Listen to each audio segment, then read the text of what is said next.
Bom dia, irmãos, graça e paz de nosso Senhor Jesus Cristo. Felicidade a todas as mães por esse dia, essa data especial. A gente sabe, sempre frisa que o Dia das Mães são todos os dias, não apenas um dia no ano, mas é uma data em que a gente separa para agradecer ao Senhor pela vida de vocês, para desejar muitas felicidades e alegrias, tanto para você que é mãe biológica, também para as mães de criação, as mães espirituais. Saúdo também as mães da nossa igreja, as mulheres que foram, são importantes em minha vida, eu tenho certeza que serão também. Que Deus abençoe todas vocês. Nesse Dia das Mães atípico, que a gente não vai poder celebrar com a mesma ênfase dos últimos anos, mas não deixemos de celebrar o Senhor, de glorificá-lo. Se possível, dar um abraço na mãe, dar uma ligada, uma chamada de vídeo e orar por elas, por esse ministério, esse chamado tão importante na vida das mulheres. E louvamos ao Senhor pelas vidas de vocês, em especial a minha mãe. Que Deus abençoe todas vocês nessa data especial. E para inspirar um pouco esse domingo, esse Dia das Mães, eu quero trazer uma emblemática passagem da história de duas mães diante de um rei sábio, o rei Salomão. E a história que a gente vai refletir nessa manhã está em 1 Reis, capítulo 3, lá no Antigo Testamento. A passagem é grande, dos versículos 16 ao 28, mas por questão de tempo a gente vai ler do 23 ao 28, condensar um pouco a história, eu vou estar explicando, e nós vamos trazer algumas aplicações para as nossas vidas. Na verdade, 3 afirmações relevantes nessa história, que dá para entender um pouco do amor de mãe, como as mães têm esse dom especial dentro da sua essência dado por Deus, como um rei, um homem sábio é usado pelo Senhor no meio dessa situação e como o Senhor é glorificado no meio de tudo isso. 1 Reis, capítulo 3, versos 23 a 28 dizem o seguinte: Então disse o rei: Esta diz, este que vive é meu filho, e teu filho é o morto. E esta outra diz, não, o morto é o teu filho, e o meu filho é o vivo. Disse mais o rei, trazei-me uma espada. Trouxeram uma espada diante do rei. Disse o rei, dividiu em duas partes o menino vivo e dai metade a uma e metade à outra. Então a mulher cujo filho era o vivo falou ao rei, porque o amor materno se aguçou por seu filho e disse, senhor meu, dai-lhe o menino vivo, e por modo nenhum o mateis. Porém a outra dizia, nem meu, nem teu seja dividido.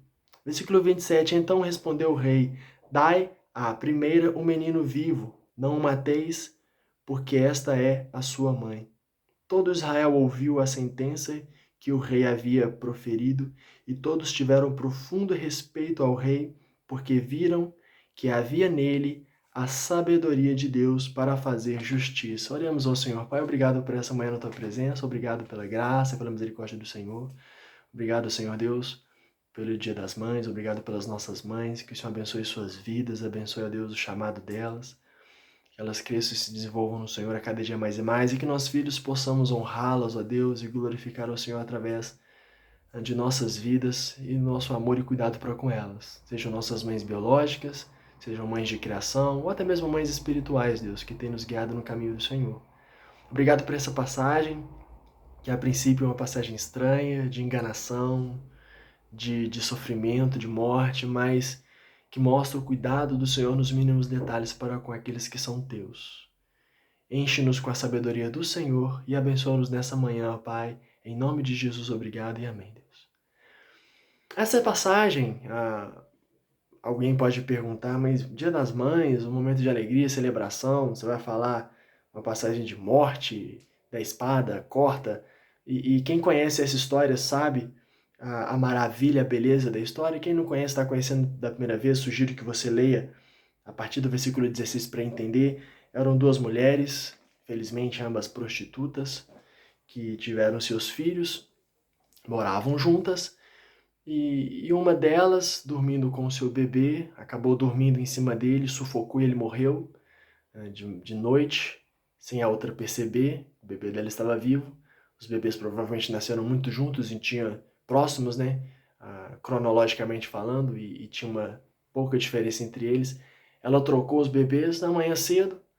A mãe do bebê vivo viu que a criança que estava morta não era dela, foi questionar a outra e aquele impasse foi diante do rei.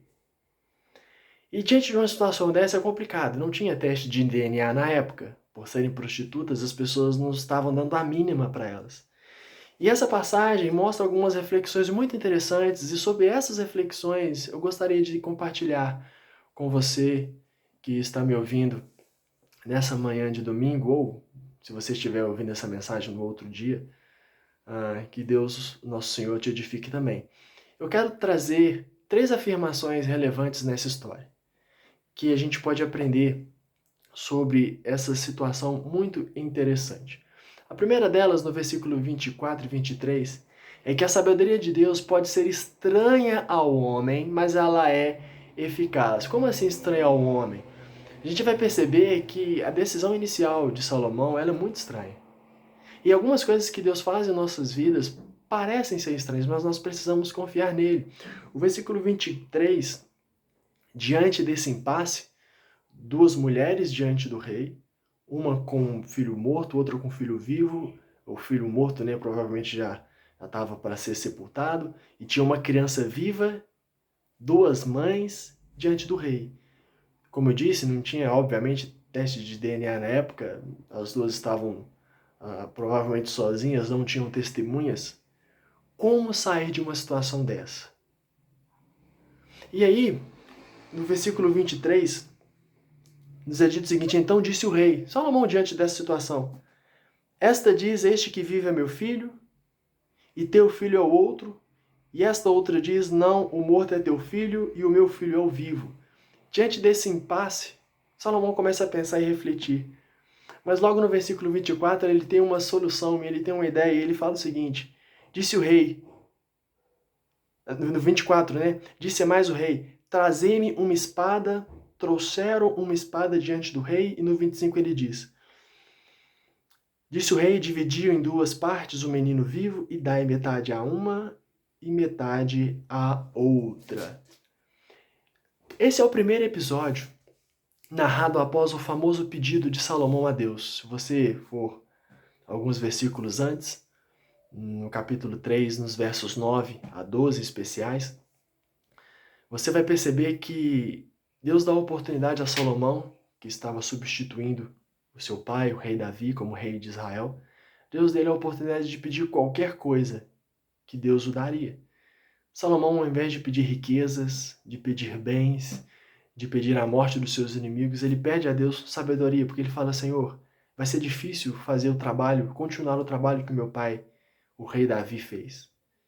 E eu preciso de instruções e sabedoria do Senhor. Então, Salomão pediu sabedoria a Deus.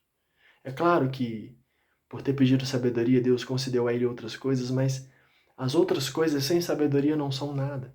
E sabedoria é extremamente importante. Então, essa situação é uma situação primeira, logo depois de ele ter clamado a Deus, de ter pedido a Deus por sabedoria. E tão logo que Salomão recebeu essa sabedoria, recebeu essa bênção da parte de Deus, tão logo ele teve que exercitá-la. Salomão recebeu a sabedoria e estava tendo que colocá-la em prática agora, poucos versículos depois. Tal acontece conosco. Recebemos muitas bênçãos e maravilhas de Deus. E nós precisamos usar essas bênçãos que Deus tem nos dado para a honra e glória dele, para benefício de nossos próximos. Que foi o caso que Salomão fez, mesmo sendo 2 prostitutas. Salomão poderia ter como rei, não quero saber do caso de vocês, por serem prostitutas, vão fazer qualquer outra coisa, mas não, ele se compadeceu da situação. E da sabedoria que Deus lhe deu, ele pôde intervir nessa situação. Quando se lê os versos em questão, o 23, 24 e o 25, sobre essa decisão de Salomão, sem analisar o contexto e o todo, os pedidos do rei soam estranhos.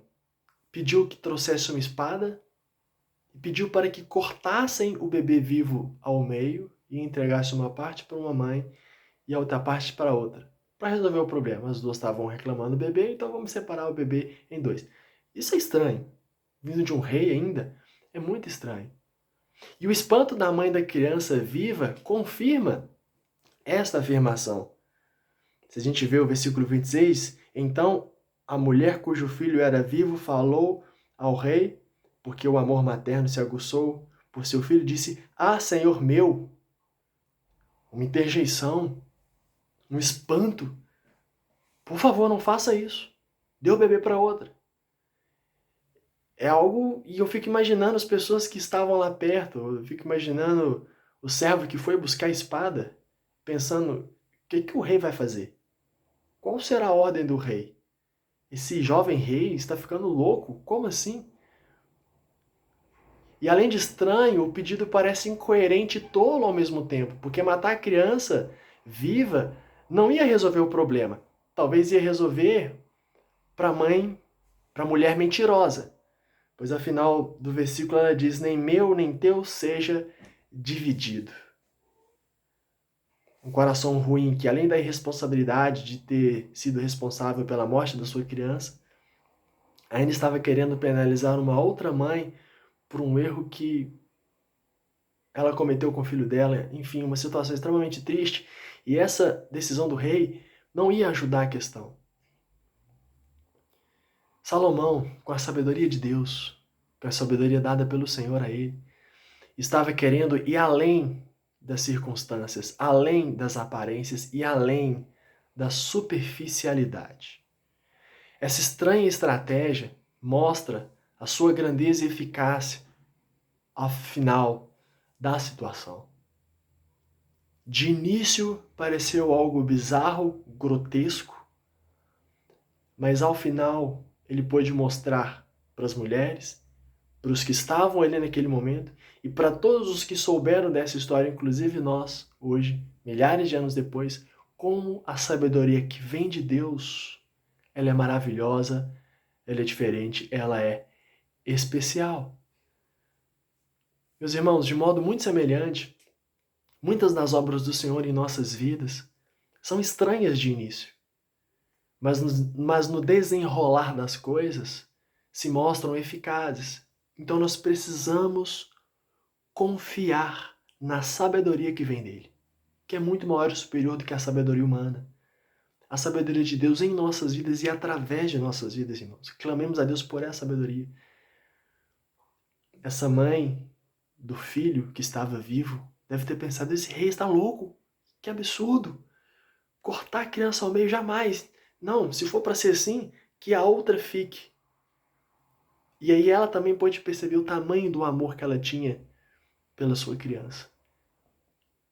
Confie na sabedoria de Deus, na sabedoria que vem de Deus, e clame por essa sabedoria em sua vida para que você tome decisões conforme a vontade de Deus.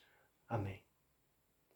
A segunda afirmação relevante nessa história está no versículo 26, como nós lemos, que é que o amor salva e o egoísmo mata. No versículo 26 a gente viu que a mãe, entre parênteses na versão revista atualizada, porque o amor materno se aguçou por seu filho, disse: Ah, Senhor meu, dai-lhe o menino vivo, e por modo nenhum o mateis. Porém a outra dizia: nem meu nem teu seja dividido. E aí a gente pode perceber a mentalidade das duas mães. A diferença entre uma mãe e a outra. O amor e a vida estão juntos. O nosso próprio Senhor Jesus, em João, ele diz isso: eu sou o caminho, a verdade e a vida. Ninguém vem ao Pai a não ser por mim. E o mesmo João, na sua primeira carta, no capítulo 4, versículo 16, diz que Deus é amor. Então, Cristo, sendo o caminho, a verdade e a vida, sendo Deus e Deus é amor, nós podemos entender que o amor e a vida estão juntos. E o verdadeiro amor avança em direção à vida. O egoísmo, por outro lado, ele provoca a morte. Nesse caso aqui, provocaria a morte não somente da criança viva. Ela não estava nem aí, a mulher mentirosa. Já que eu perdi meu filho, que essa também perco dela, numa rivalidade sem sentido. A criança morreria, mas a mãe da criança viva morreria por dentro. Uma dor tremenda que aconteceria para uma mãe, e a mulher mentirosa não estava preocupada com isso. O egoísmo provoca a morte, inclusive do próprio egoísta, pois o impede de se entregar ao Senhor Deus. O texto de Amós, capítulo 5, versículo 4, nosso Deus diz: buscai o Senhor e vivei. O egoísmo me impede de chegar mais próximo do Deus que é amor, do Deus que é a vida. O amor não tem e não deve ter um fim na pessoa que ama, mas no amado. Por isso que nós devemos amar a Deus sobre todas as coisas e ao próximo como a nós mesmos. Ainda que haja um amor próprio, nós para conosco, essa passagem diz, né? Amar o próximo como a nós mesmos. Há um amor que nós temos por nós, mas ele, nessa sentença, está em último lugar. Deus derrama todo o seu amor em nós para que nós possamos depositar esse amor todo nele e no próximo, pois Deus nos ama através do nosso próximo também. E essa é a mensagem do amor. E esse amor promove vida. Já o egoísmo causa separação, divisão, pecado, e o pecado nos leva à morte, irmãos. A mãe da criança viva amava tanto a criança, amava tanto o seu bebê, que estava disposta a perdê-la para que ela permanecesse viva. Isso é o amor. É um amor tão grande, tão profundo. Ela poderia, muito loucamente, dizer: não, eu quero nem que seja um pedaço da criança, morbidamente falando, para ficar comigo. Isso é ilógico. Mas alguém poderia pensar assim: existem pessoas que matam as outras por amor. Os famosos crimes passionais, que na verdade é um amor egoísta, que chega até o ponto de ser doentio. O verdadeiro amor, ele deixa inclusive partir. E Deus nos ama tanto, de uma maneira tão grande, que ele permite inclusive o inferno. Permite com que as pessoas que não querem tomem as suas próprias decisões, mostrando como o amor de Deus é incrível. E esse amor de Deus foi derramado em você.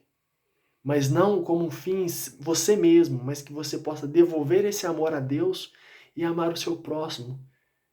E o mundo, irmãos, precisa de amor. Não um amor poético, literário, musical, mas um amor prático, um amor que doa, um amor que inclusive se sacrifica. E esse é o amor de Deus por nós em Cristo Jesus. De forma semelhante, o nosso amor para com o próximo deve estar no amor que devemos ter por eles. Ainda que não ganhemos nada em troca, o nosso Senhor Jesus Cristo diz que nós devemos inclusive amar os nossos inimigos. Eu amo alguém e eu amo a Deus não pelo que esse amor pode me trazer de volta, ainda que me traga muitos benefícios, mas eu preciso amar porque eu preciso amar. Eu amo a Deus porque Ele me amou primeiro. E eu amo ao próximo porque Deus depositou tanto amor em minha vida que eu preciso estender. Não somente devo e preciso, mas eu tenho o privilégio de estender esse amor na vida das outras pessoas. Imagine se, eu não digo o mundo inteiro, mas pelo menos os cristãos, os que se dizem cristãos, todos eles, vivessem plenamente o amor de Deus em Cristo Jesus. Amando a Deus sobre todas as coisas e ao próximo como a ti mesmo, o mundo seria muito diferente. O Cristo, que é o amor e vida em nós, nos capacita a amar e nos doar, tanto por Deus quanto pelo nosso próximo. O Cristo que é amor, que se derramou por nós, que se entregou por nós na cruz, ele nos capacita a amar a Deus sobre todas as coisas e amar o próximo como a nós mesmos. Já o egoísmo é a origem do pecado. O egoísmo é quando eu esqueço de Deus, esqueço do meu próximo e olho para mim mesmo.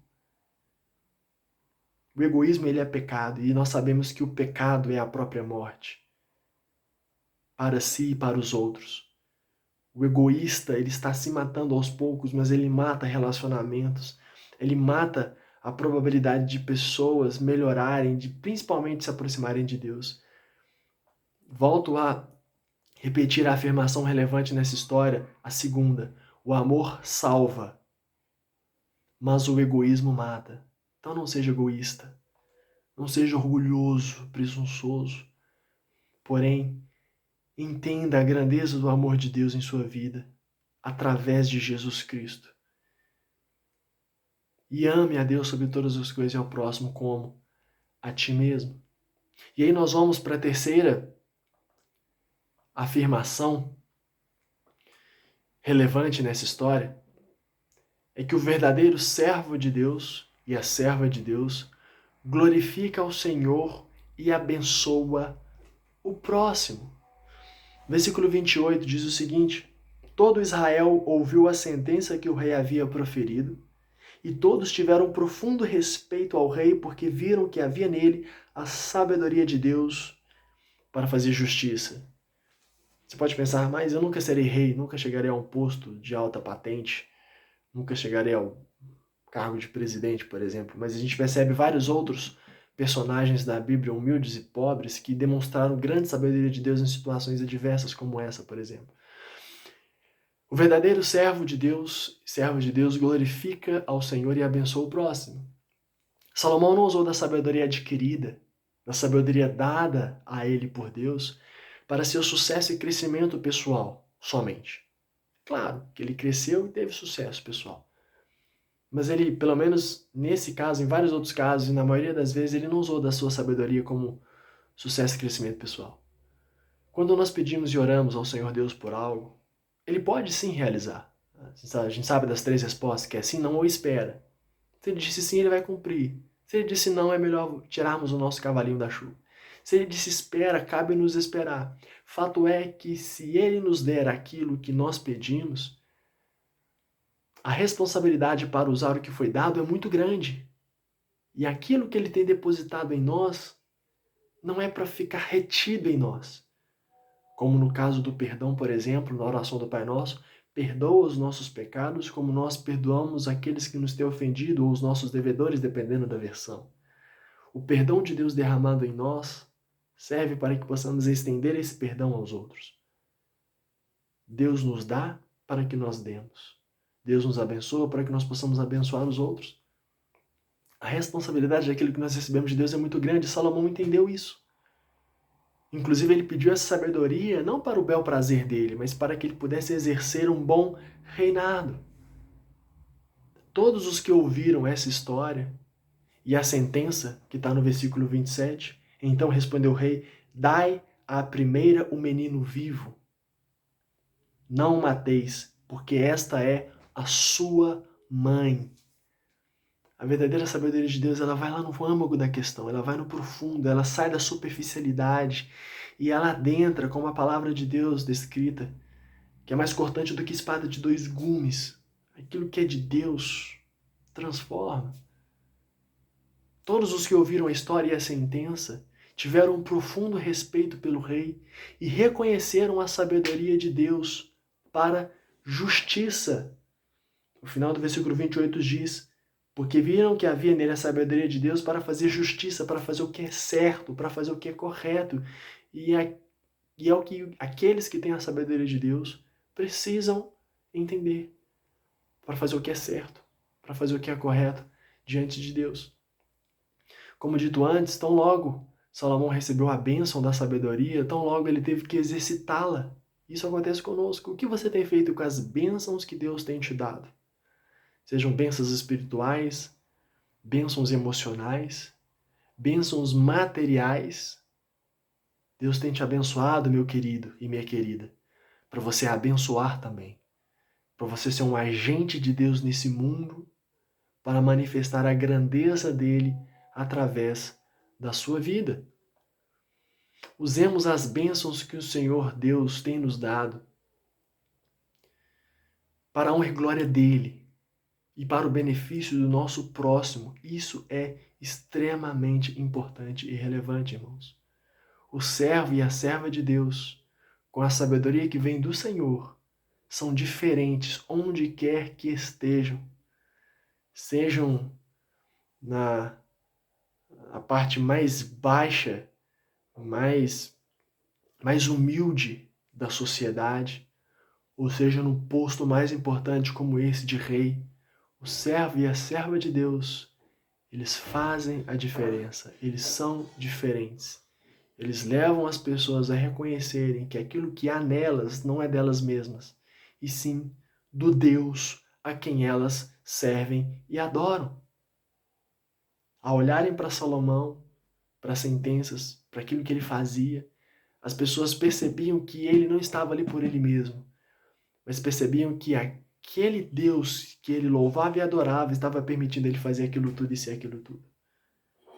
Que as pessoas, ao olharem para você, que se diz cristão, evangélico, salvo em Jesus Cristo, não vejam você, mas vejam Deus através de você, daquilo que você fala, daquilo que você faz, da maneira que você porta e das decisões que você toma. Eles recebem o respeito dos demais quando agem sabiamente.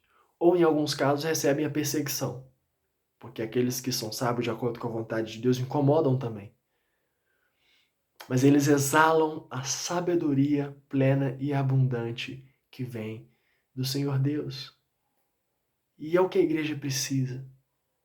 Ser mais sábia, saber discernir as coisas que acontecem, ter um olhar para a realidade que nós estamos vivendo pelo prisma de Deus, não pelo prisma humano, secular, mundano, imediatista e circunstancial que nos rodeia. Mas olhar para a história, para as circunstâncias, para tudo aquilo que acontece, inclusive para essa nossa existência aqui na Terra, pelo olhar de Deus. Deus não vê como vê o homem vê o exterior, as aparências, mas Deus vai além da superfície, vai além da crosta. Deus vai no âmago da questão. Deus sonda a mente, Deus sonda o coração, Deus sonda o mais íntimo. Nós podemos enganar as pessoas à nossa volta, podemos enganar familiares, colegas de trabalho, colegas de escola, vizinhos, até mesmo igrejas, mas não podemos enganar a Deus. Como essa mulher mentirosa estava tentando fazer.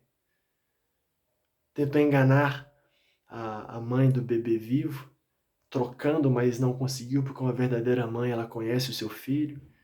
Tentou enganar o rei, tentou enganar a corte, tentou enganar as pessoas, mas ela não conseguiu enganar a Deus e nem ao servo de Deus, no caso o rei Salomão, que estava olhando para aquela situação não como um rei apenas, não como um líder político militar, mas estava olhando para aquela situação pelo prisma da sabedoria que vem dos céus, que vem do alto. E essa mesma sabedoria está estendida para mim e para você hoje. Basta fazermos a mesma atitude que Salomão fez. Senhor, dá-me sabedoria.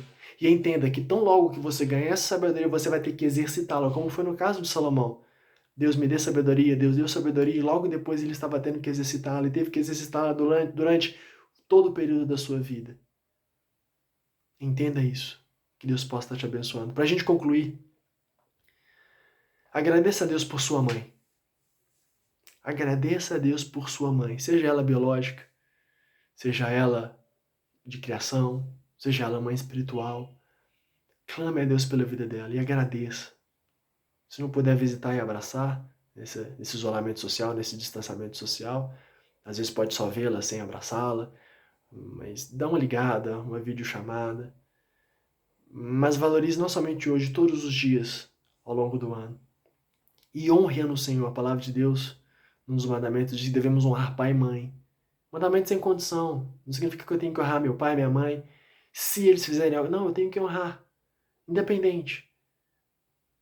Se há alguma coisa que você não concorda com sua mãe, se está com algum momento tenso com ela, ore a Deus para que possa estar mudando o coração dela ou até mesmo o seu coração, mas agradeça pela sua mãe e honre no Senhor. Se você perdeu sua mãe, agradeça a Deus pelo tempo que passou com ela, por menor que seja, mas louve ao Senhor, inclusive pelas mães de criação espirituais que nós temos. E seja usado pelo Senhor na vida delas. Entenda que a sabedoria de Deus é maior e melhor que a humana. Confie plenamente no Senhor. Viva plenamente o amor de Deus em sua vida e através dela. Não dê lugar ao egoísmo.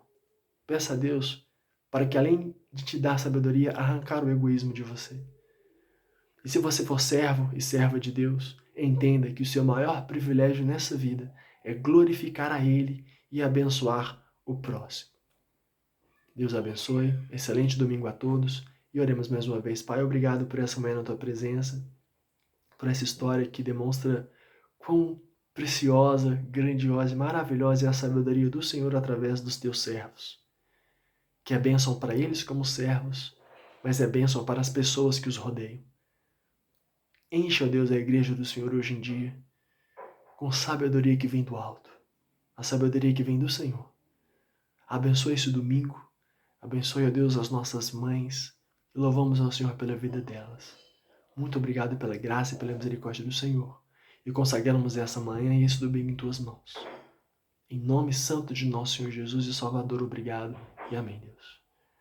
Bom dia, irmãos, na graça de nosso Senhor Jesus Cristo. Excelente domingo a todos, e Deus abençoe a todas as mães. Amém.